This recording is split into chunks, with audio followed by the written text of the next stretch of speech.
Hello students. Unit number 4 electrical machine में एक topic हमारा छूट गया था। तो इस वीडियो में हम वो टॉपिक को पढ़ेंगे और वो टॉपिक का नाम है इंडक्शन मोटर स्पीड कंट्रोल।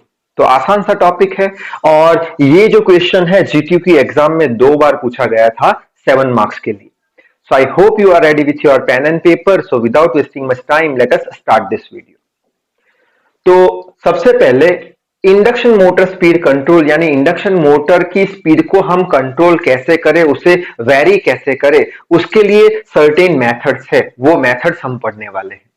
तो सबसे पहले तो हम ये इंडक्शन मोटर की बात कर देते हैं। तो हमें पता है कि इंडक्शन मोटर में क्या चीज होती है। पहले तो एक स्टेटर होता है जो स्टेशनरी होता है, उसके अंदर एक रोटर होता है और स्टेटर के अंदर ऐसे करके कुछ पोल या बोल लो शूज लगाए गए होते हैं। अब जब स्टेटर को हम 3 फेज सप्लाई देंगे तो क्या होगा, ये जो पोल शूज है वो रोटेटिंग मैग्नेटिक फील्ड बनाएगी, जिससे करके ये पोल शूज रोटेटिंग मैग्नेटिक फोर्स ये रोटर को देगी, जिससे करके रोटर रोटेट होना शुरू हो जाएगा। अब हमें मालूम है कि रोटर जो होता है वो कांस्टेंट स्पीड से रोटेट करता रहता है, लेकिन अगर हमारी रिक्वायरमेंट है कि कभी हमको ये रोटर की स्पीड ज्यादा करनी है, कभी हमको कम करनी है, तो उस केस में हम क्या करें, यानी कि इसकी स्पीड को हम कंट्रोल कैसे करें। तो इसकी स्पीड को कंट्रोल करने के लिए टोटल 5 मेथड्स है। तो एक एक करके सारी मेथड समझने की कोशिश करते हैं। तो सबसे पहली मेथड है बाय फ्रीक्वेंसी कंट्रोल मेथड। अब फ्रीक्वेंसी कंट्रोल करके हम मोटर की स्पीड को कंट्रोल कर सकते हैं। कैसे? तो हमें पता है एक equation n is equals to 120f by p, ये है रोटर की स्पीड। हमने सिंक्रोनस स्पीड के बारे में पढ़ा था। सिंक्रोनस स्पीड क्या होती थी, ns is equals to 120f by p, और सिंक्रोनस स्पीड मोटर की स्पीड से ज्यादा होती थी। तो हम ये सब कंफ्यूजन में नहीं पड़ेंगे, सीधे सीधा मैं अभी अज्यूम कर रहा हूं समझाने के लिए कि रोटर की स्पीड जो है यानी कि आरपीएम जो है रोटर के या फिर मोटर के, वो 120f बाय p के बराबर होती है, जहां पे f जो है वो सप्लाइड फ्रीक्वेंसी है। ठीक है, अब अगर हम ये फ्रीक्वेंसी को बढ़ाएंगे तो ये स्पीड बढ़ेगी, अगर फ्रीक्वेंसी को घटाएंगे तो ये स्पीड भी घट जाएगी। यानी हम बोल सकते हैं कि हम यहाँ पे वेरिएबल स्पीड ले सकते हैं अगर फ्रीक्वेंसी को हम चेंज कर पाए तो, यानी कि फ्रीक्वेंसी को चेंज करके हम मोटर की स्पीड को कंट्रोल कर सकेंगे। अब क्वेश्चन आपको आता होगा कि सर हमारे इंडिया में तो 50 हर्ट्ज की फ्रीक्वेंसी का सप्लाई आता है, तो अब हम ये फ्रीक्वेंसी को चेंज कैसे करें, जिससे करके स्पीड कैसे कंट्रोल होगी। तो ये जो फ्रीक्वेंसी है इसे आपको कंट्रोल करना है या वेरिएबल बनाना है, तो उसके लिए हमें 2 डिवाइसेस का यूज करना पड़ता है। पहली जो डिवाइस होती है उसे वीएफडी बोलते हैं, जो कि वेरिएबल फ्रीक्वेंसी ड्राइव है, जो फ्रीक्वेंसी को चेंज करके दे देगी, या फिर हम साइक्लो कन्वर्टर का भी यूज कर सकते हैं। तो ये 2 ऐसी डिवाइस है जो कि जो फ्रीक्वेंसी है उसे चेंज करती है। अगर फ्रीक्वेंसी चेंज करती है तो स्पीड भी चेंज होगी, स्पीड चेंज हुई यानी हमने ये जो इंडक्शन मोटर है उसकी स्पीड को कंट्रोल कर दिया। अब फर्स्ट मेथड में इतना ही आपको लिखना है, कुछ डिटेल में जाना नहीं है, आपको फुल मार्क्स मिल जाएंगे। अब सेकंड मेथड की बात करें तो by changing number of poles. ठीक है, तो वापस से हम यही इक्वेशन लेते हैं, n is equal to 120f by p। p यानी क्या, नंबर ऑफ पोल्स। अगर हम नंबर ऑफ पोल्स को बढ़ाते हैं तो स्पीड कम हो जाएगी, और अगर हम नंबर ऑफ पोल्स को घटाते हैं तो स्पीड बढ़ जाएगी। यानी नंबर ऑफ पोल को चेंज करने पे हमें वेरिएबल स्पीड मिल रही है, यानी नंबर ऑफ पोल को चेंज करने पे हम इंडक्शन मोटर की स्पीड को कंट्रोल कर सकेंगे।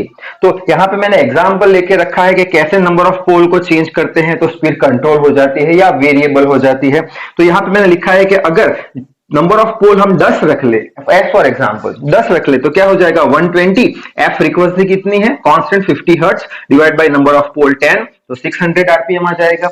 अगर नंबर ऑफ पोल 20 लेंगे तो यहां पे 20 रखेंगे तो 300 आरपीएम आ जाएगा। इसका मतलब स्पीड हमारी वेरी हो रही है, स्पीड हमारी कंट्रोल हो रही है, किसकी वजह से, नंबर ऑफ पोल को चेंज करने की वजह से। तो इसलिए हम इसे बोलते हैं by changing number of poles we can control the speed of induction motor. अब थर्ड मेथड की बात करते हैं। तो थर्ड मेथड क्या है, बाय कंट्रोलिंग सप्लाई वोल्टेज। अब जो भी हम वोल्टेज दे रहे हैं इंडक्शन मोटर को, वो वोल्टेज को अगर हम चेंज करेंगे तो क्या होगा, हमारी स्पीड वेरी हो जाएगी, हम ये कंट्रोल कर सकेंगे स्पीड को। तो कैसे देख लेते हैं। तो यहाँ पे मैंने बना के रखा है एक सिंगल फेज इंडक्शन मोटर, ठीक है, या सिंगल फेज मोटर। अब ये सिंगल फेज मोटर को हम सिंगल फेज एसी सप्लाई दे रहे हैं, तो ये सप्लाई जा रहा है, मोटर रोटेट हो रही है, ठीक है, या फिर रोटर रोटेट हो रही है। अब यहाँ पे रोटर को कांस्टेंट स्पीड या कांस्टेंट आरपीएम से ही रोटेट होने वाली है, लेकिन हमें क्या चाहिए, वेरिएबल स्पीड चाहिए। हमें क्या करना है, कंट्रोल करना है स्पीड को। तो उसके लिए हम क्या कर सकते हैं, तो यहाँ पे हम एक ऐसे करके कुछ वेरिएबल रेजिस्टेंस लगा देंगे। अच्छा, अब आप बोलोगे सर यहाँ पे वेरिएबल रेजिस्टेंस लगाने का क्या फायदा हुआ।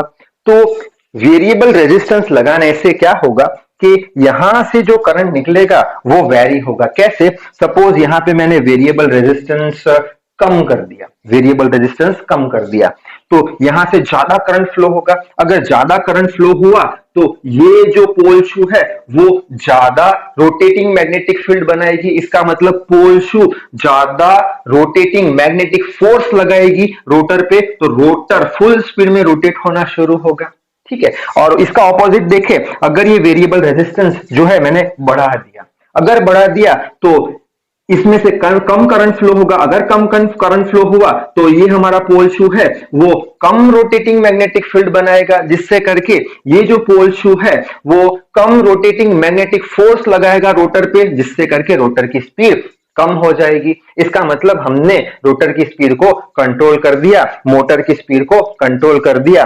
किसकी हेल्प से, वेरिएबल रेजिस्टेंस की हेल्प से उसने क्या किया, सप्लाई वोल्टेज को चेंज करा दिया, ठीक है। अच्छा, ये तो बात हुई सिंगल फेज इंडक्शन मोटर की। अगर हमारे पास 3 फेज इंडक्शन मोटर है तब हम क्या करेंगे, तो तब भी यही मेथड यूज करेंगे। तो यहां से मोटर को मैंने 3 फेज सप्लाई दे दिया, आरवाईबी 3 फेज सप्लाई आ गया यहाँ पे, ठीक है।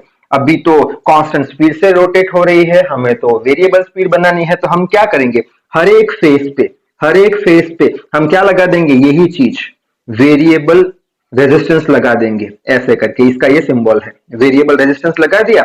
वेरिएबल रेजिस्टेंस लगाने से क्या होगा, करंट वेरी होगा, मैग्नेटिक फील्ड वेरी होगी, मैग्नेटिक फोर्स वेरी होगा, रोटर के ऊपर रोटेटिंग मैग्नेटिक फोर्स वेरी होगा, जिससे करके उसकी स्पीड वेरी होगी। तो हम बोलेंगे कि हमने किसको कंट्रोल किया, हमने वोल्टेज को कंट्रोल किया और उसकी वजह से स्पीड को कंट्रोल कर दिया, यानी कि स्पीड वेरी करा दी, ठीक है।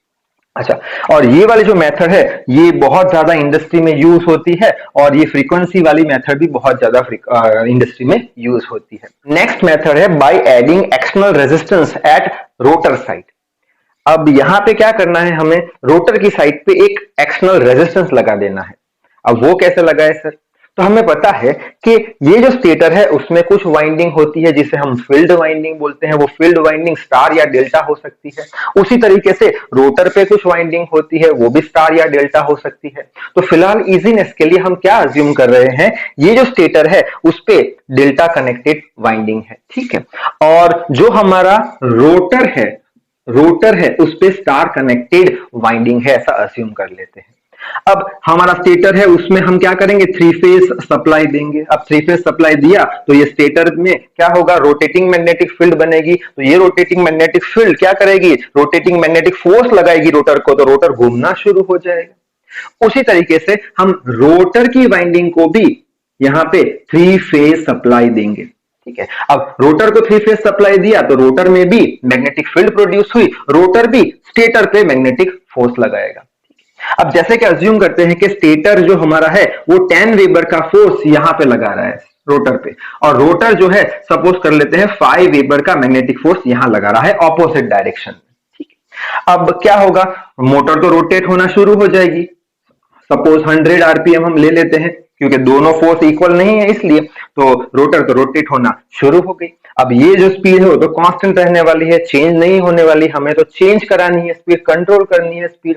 तो हम क्या करेंगे, हम यहां पे हर एक फेज पे वही बात करेंगे, एक वेरिएबल रेजिस्टेंस लगा देंगे, वेरिएबल रेजिस्टेंस लगा देंगे। अब आप बोलोगे सर वेरिएबल रेजिस्टेंस लगाने से क्या फायदा हुआ, तो फायदा ये हुआ कि यहां पे अगर मैं रेजिस्टेंस का वैल्यू बढ़ा दूं, रेजिस्टेंस का वैल्यू बढ़ा दूं, तो यहाँ पे कम करंट फ्लो होगा। अगर कम करंट फ्लो हुआ तो इसमें से बहुत ही कम मैग्नेटिक फील्ड प्रोड्यूस होगा, जिससे करके ये जो रोटर है इस पे कम मैग्नेटिक फोर्स लगाएगा, यानी इसका मैग्नेटिक फोर्स बढ़ जाएगा, तो इसकी स्पीड बढ़ जाएगी, यानी कि 200 आरपीएम हो जाएगा। ठीक है, उसी तरीके से अगर मैं ये जो वेरिएबल रेजिस्टेंस है उसकी वैल्यू कम कर दूं, तो क्या होगा, यहां से ज्यादा करंट फ्लो होगा, ज्यादा करंट फ्लो हुआ, ज्यादा मैग्नेटिक फील्ड बनेगी, ज्यादा मैग्नेटिक फोर्स लगाएगा, ये अपोज करेगा, यानी कि अब इसकी स्पीड धीमी हो जाएगी, यानी कि अब इसकी स्पीड सपोज 50 आरपीएम के पास पहुंच जाएगी। यानी कि हमने क्या किया, हमने स्पीड को वेरी करा दिया, स्पीड को कंट्रोल कर दिया, क्या यूज करके, एक वेरिएबल रेजिस्टर यूज करके, कहां पे, एट रोटर साइड। ठीक है, तो ये मेथड के बारे में इतना ही आपको लिखना है। अब लास्ट मेथड है वो है कैस्केड मेथड। अब ये कैस्केड मेथड क्या है, तो वो समझने के लिए यहाँ पे मैंने डायग्राम बना के रखा है।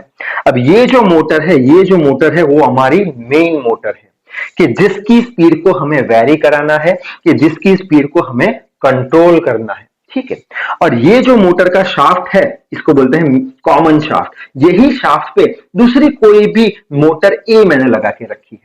ठीक है, अब एक ही शाफ्ट पे दोनों मोटर है, इसका मतलब क्या हुआ, इसकी स्पीड सपोज 100 आरपीएम है तो इसकी भी 100 आरपीएम होगी, अगर इसकी 200 आरपीएम है तो इसकी भी 200 आरपीएम होगी, क्योंकि एक ही शाफ्ट पे हमने कनेक्ट किया है दोनों को। ठीक है, अच्छा, अब मोटर के ऊपर आपको मालूम है स्लिप रिंग्स आती है करंट सप्लाई करने के लिए, तो यहाँ पे ये मोटर की स्लिप रिंग, यहाँ पे ये मोटर की स्लिप रिंग बना के रखी है। ठीक है, अब बाद में ये जो मोटर है उसको हम क्या कर रहे हैं, ये 3 फेज लाइन है, वहां से हम करंट दे रहे हैं ये मोटर को। ठीक है, तो ये मोटर रोटेट होना शुरू हो गई।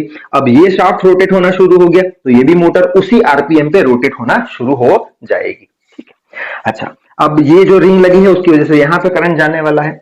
अब ये तो दोनों मोटर एक ही स्पीड पे, कांस्टेंट स्पीड पे रोटेट हो रही है, हमें तो यहाँ वेरिएबल स्पीड चाहिए, तो उसके लिए हम क्या करेंगे, वापस वही बात, यहाँ पे जो RYB है सप्लाई है, यहाँ पे हम क्या करेंगे, वापस एक वेरिएबल रेजिस्टेंस लगा देंगे, ऐसे करके कुछ। अब वेरिएबल रेजिस्टेंस लगाने का क्या फायदा होगा, यहाँ पे अगर यहाँ पे मैं रेजिस्टेंस का वैल्यू बढ़ाऊं तो क्या होगा, कम करंट फ्लो होगा, ये मोटर के अंदर कम करंट फ्लो होगा। अगर कम करंट फ्लो हुआ तो कम मैग्नेटिक फील्ड बनेगा, तो कम मैग्नेटिक फोर्स लगेगा रोटर पे, यानी कि अब ये मोटर की स्पीड कम हो जाएगी। अगर ये मोटर की स्पीड कम हो गई तो इस शाफ्ट की भी स्पीड कम हो जाएगी, अगर ये शाफ्ट की स्पीड कम हुई तो ये मोटर की भी स्पीड कम हो जाएगी। उसी तरीके से अगर मैं रेजिस्टेंस की वैल्यू कम कर दूं तो क्या होगा, ज्यादा करंट फ्लो होगा, ज्यादा करंट फ्लो होगा तो ये मोटर ए में ज्यादा मैग्नेटिक फील्ड बनेगी, ज्यादा मैग्नेटिक फोर्स लगाएगा वो रोटर पे, जिससे करके रोटर फुल स्पीड में रोटेट होना शुरू हो जाएगा, तो शाफ्ट फुल स्पीड में घूमेगा, और ये शाफ्ट ये मोटर से कनेक्टेड है तो ये मोटर भी फुल स्पीड में रोटेट होना शुरू हो जाएगा। यानी कि हम बोल सकते हैं कि कैस्केड मेथड से हमने ये मोटर की स्पीड कंट्रोल कर दी। ठीक है, तो ये सारी 5 मेथड थी, तो इस वीडियो में बस इतना ही। तो till then read hard, work hard, thank you very much.